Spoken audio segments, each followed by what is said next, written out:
പേര് ടിറ്റി. ഞാൻ എടത്വായിൽ നിന്ന് വരുന്നു. ഞങ്ങൾ ഇപ്പോൾ അയർലൻഡിലാണ് താമസിക്കുന്നത്. എനിക്ക് ജോലി കിട്ടാൻ വേണ്ടി ആണ് ഞാൻ ഈ ഓൺലൈൻ ഉടമ്പടി എടുത്തത്.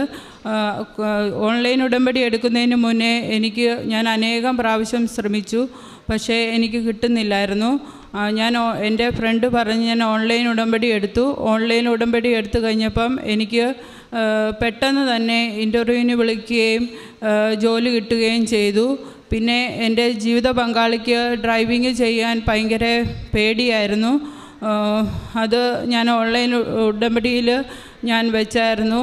അതിൻ്റെ ഫലമായിട്ട് മാതാവ് പെട്ടെന്ന് തന്നെ ലേണേഴ്സ് കിട്ടുവാനും പിന്നെ ഡ്രൈവിംഗ് ലൈസൻസ് കിട്ടുവാനും എല്ലാം മാതാവ് പെട്ടെന്ന് തന്നെ ശരിയാക്കി തന്നു. പിന്നെ എൻ്റെ ഹസ്ബൻഡിൻ്റെ പപ്പായ്ക്ക് ഒരു പ്രാവശ്യം പെട്ടെന്ന് തന്നെ തലകറങ്ങി വീഴുകയും ചെസ്റ്റ് പെയിൻ എടുക്കുകയും ഹോസ്പിറ്റലിൽ കൊണ്ടുപോവുകയും ചെയ്തു. അതിൻ്റെ ഫലമായിട്ട് അവർ പറഞ്ഞു ഫേസ് മേക്കർ ചെയ്യണമെന്ന് പറഞ്ഞു. ഹാർട്ടിൻ്റെ പമ്പിങ് വളരെ കുറവായിരുന്നു.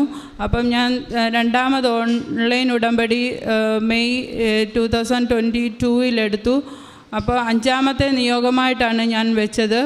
അപ്പം ഏപ്രിൽ 20-ാം തീയതി ആയിരുന്നു പപ്പ തല ഇറങ്ങി വീണത്. മെയ് 5-ാം തീയതി ഞാൻ ഓൺലൈൻ ഉടമ്പടി സെക്കൻഡ് ആയിട്ട് എടുത്തായിരുന്നു. അപ്പം പെട്ടെന്ന് തന്നെ പപ്പായുടെ ഫേസ് മേക്കർ ചെയ്യാതെ പമ്പിങ് കൂടുകയും ഡോക്ടർ തന്നെ പരുമല ഹോസ്പിറ്റലിലാണ് പപ്പായെ കാണിച്ചുകൊണ്ടിരുന്നത്. ഡോക്ടർ തന്നെ അതിശയമായി പെട്ടെന്ന് തന്നെ പമ്പിങ് വർദ്ധിക്കുകയും ഇപ്പോൾ ഈ അടുത്തിടെ ലാസ്റ്റ് ചെയ്തതിൽ 50% കൂടുകയും ഫേസ് മേക്കർ ചെയ്യാതെ തന്നെ മാതാവ് അനുഗ്രഹിച്ചു.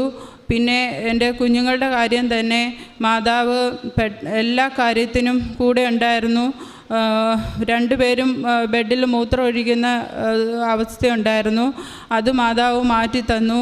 പിന്നെ എൻ്റെ മൂത്ത കുഞ്ഞിന് എണീക്കുമ്പോഴത്തേന് രാവിലെ എണീക്കുമ്പോഴത്തേന് നോക്കുമ്പോഴത്തേന് വൈറ്റായിട്ട് തോന്നുമായിരുന്നു.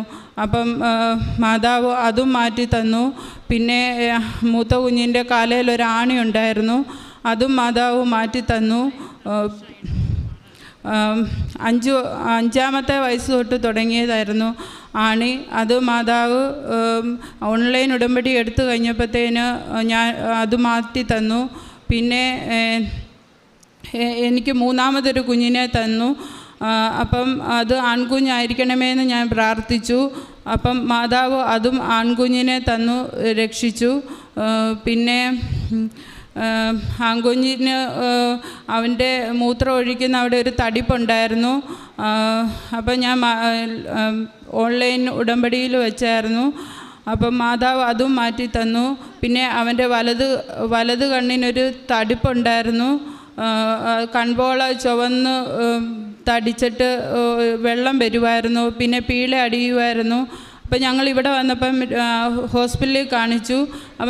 ഡോക്ടർ പറഞ്ഞു അത് മസാജ് ചെയ്യാനുള്ള കാര്യമുള്ളൂ, വേറെ ഒന്നും ചെയ്യേണ്ട ആവശ്യമില്ലെന്നും മാതാവ് പറഞ്ഞു. പിന്നെ എൻ്റെ ഗർഭാവസ്ഥയിലുണ്ടാകുന്ന എല്ലാ രോഗങ്ങൾക്കും ഞാനിവിടുത്തെ നേർച്ച വസ്തുക്കൾ ഉപയോഗിക്കുമായിരുന്നു. മാതാവ് എനിക്ക് നല്ല സൗഖ്യം തരും. ആ നേരം കുഞ്ഞുങ്ങൾക്കായാലും 2ാമത്തെ കുഞ്ഞിന് വർത്തമാനം പറയുമ്പോൾ കുറച്ച് ബുദ്ധിമുട്ടുണ്ടായിരുന്നു. മാതാവ് അതെല്ലാം ഒത്തിരി മാറ്റം തന്നു. ജീവിതത്തിലായാലും പ്രാർത്ഥിക്കുവാനും എൻ്റെ നാവിനെ നിയന്ത്രിക്കുവാനും എനിക്ക് പറ്റത്തില്ലായിരുന്നു. പെട്ടെന്ന് ദേഷ്യം വരും, എടുത്തു ചാടും, അങ്ങനെ. എന്നാലും അതൊക്കെ കുറേയൊക്കെ മാതാവ് എനിക്ക് മാറ്റി തന്നു. പിന്നെ ഞങ്ങളുടെ ജീവിതത്തിലായാലും പ്രാർത്ഥന കൂടി. പിന്നെ എല്ലാ കാരുണ്യ പ്രവർത്തികൾ എന്ന് പറഞ്ഞാൽ സഹായിക്കാൻ ഞങ്ങൾക്ക് തോന്നുന്ന ആവശ്യമുള്ളവർക്ക് ഞങ്ങൾ പൈസ കൊടുത്ത് സഹായിക്കാറുണ്ട്. പിന്നെ ഞാൻ സാക്ഷ്യങ്ങളൊക്കെയും ഞാൻ എനിക്ക് ഇങ്ങനെ ആവശ്യമുള്ളവർക്കൊന്ന് തോന്നുന്നവർക്ക് ഞാൻ അയച്ചു കൊടുക്കാറുണ്ട്. അങ്ങനെ മാതാവ് ഒത്തിരി അനുഗ്രഹങ്ങൾ തന്നു, ഞങ്ങളെ സഹായിച്ചിരുന്നു. ഈ ആൾത്താരെ തന്നെ കയറി നിൽക്കാൻ സഹായിച്ചതിന് മാതാവിനും ഈശോപ്പച്ചനും 1000 നന്ദി.